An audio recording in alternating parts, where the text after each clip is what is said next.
Show's central conceit, that contemporary life is a bizarre, impersonal simulation, is so well known it has become a pop culture cliche.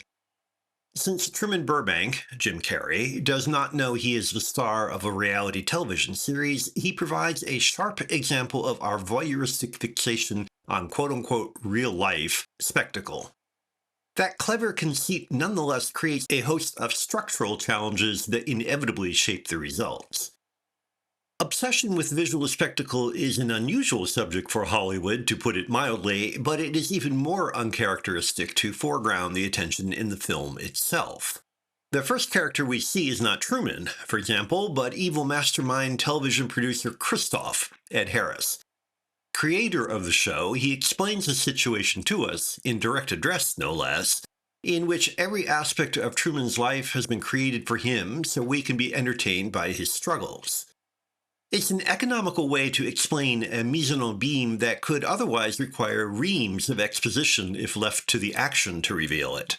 By making us accessories to the audiences in the film watching Truman's life, however, we are deprived of emotional involvement as he gradually understands the truth.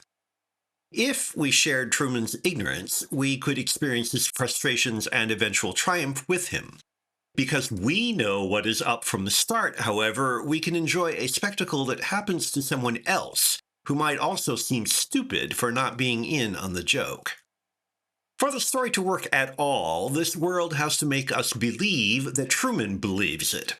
With its simultaneous inside and outside awareness, that isn't easy. Leave aside the implausibility of a situation which more or less has to be accepted for there to be a story. Otherwise, plausibility hinges on narrative convenience. When Carrey has to convince Truman is fooled, things run realistically.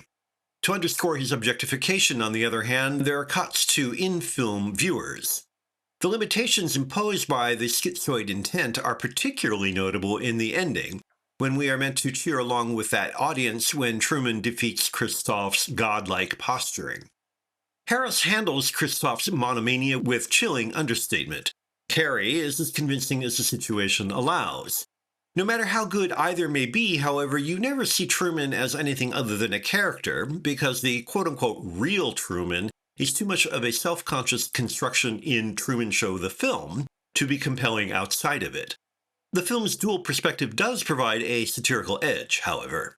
The parody of white-bread suburban dreams produced by advertising works like colorful decoration around the edges of the action. Not that commercial banality is the subject, but maybe it should be. That's the problem with a setup that wants to have it so many ways. You never know where your sympathies should lie, and even if you enjoy the occasional zinger, you may remain unsure why.